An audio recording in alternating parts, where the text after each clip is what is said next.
Hello everyone, it's Brian here to review Fear the Walking Dead Season 5, Episode 10, 200 words per minute. Now, I actually found this a good episode despite there being no Alicia in it. So the episode starts out with a guy named Chuck, or Charles, telling the Fear group that he saw their tapes and that he wants to help someone, but he was bitten and will die soon. He tells them about the mall that he is in with supplies and that if he can be buried under the stars outside, he would appreciate it. So the main group this episode, Dwight, Morgan, and Grace enter the mall, and Grace takes some jelly beans but calls them candy beansies or beanses. Grace passes out on the floor, and they get worried that the radiation is affecting her body. So after going outside, Dwight gives Morgan and Grace way too much water and goes to redirect Logan's group and bring the rest of the group to the mall and gather supplies.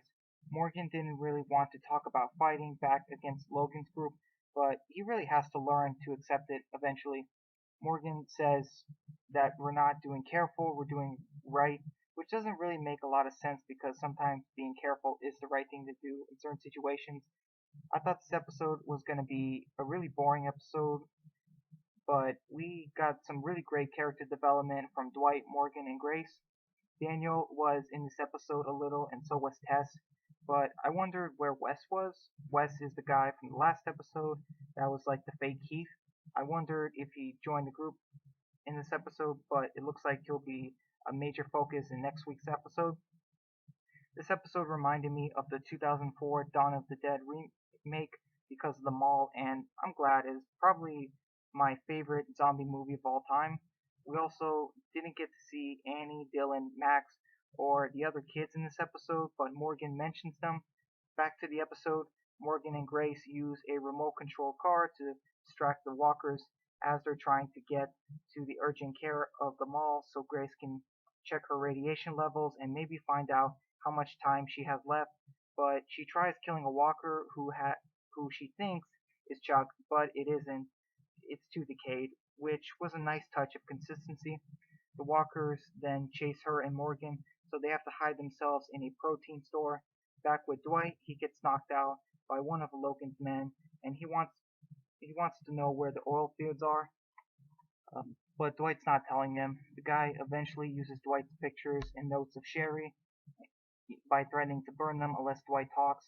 Dwight eventually gets the upper hand and decides to knock the guy out instead of killing him.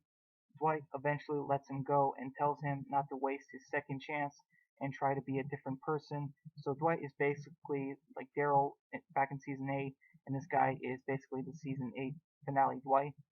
Uh, I didn't know if I don't know if we'll see this guy ever again, but back with Morgan and Grace, Grace talks about her experience with horses and quitting, and I really think that they could be setting up a relationship between these two. Morgan and Grace use the back door, and we get this weird scene where Morgan tries killing like three walkers in the dark, which, although tough, like is really BA, is really dangerous. Like, uh, I don't know why they did that. That was kind of weird. I didn't really get that scene too much, but they restore the generator to power, and they try opening the urgent care store, but they trigger the alarm unfortunately. So they go back to the security office from earlier and see Chuck on the roof. They go see Chuck, and Grace gets a toy so Chuck can see the stars on a ceiling since the sky is foggy, and that's pretty much it. They bury Chuck, and Grace decides not to check for help at the urgent care because she wants to be more positive in her last days, not be more paranoid. So she decides that it's better not knowing.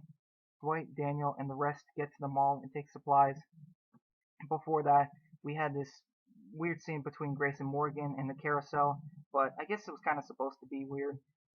Daniel gives Dwight a haircut and a shave, so I'm guessing Dwight is reborn now. We get Grace asking Morgan if he's ready to go. She even has peanut butter protein bars for the trip, but Morgan decides he needs to go to Al, who is apparently all alone with no backup. This was weird because I thought the group was traveling together, but apparently not. Morgan and Grace say goodbye, saying they'll see each other again soon. We see Grace and Morgan crying, so I definitely think they like each other, but Grace's condition and Morgan's lone wolf personality is complicating things. So this was a good episode. I thought it was going to be just Morgan, Grace, and Dwight, looking for Zombie Chuck in the mall the entire episode, but they misdirected us and did great character development on these three. However, next week we definitely need Alicia and to find out why Althea is on her own because I thought the Fear Group was going to stop the unnecessary separations. Well, that's it for my review of 210 words a minute. Let me know what you thought down below. Until next time, bye.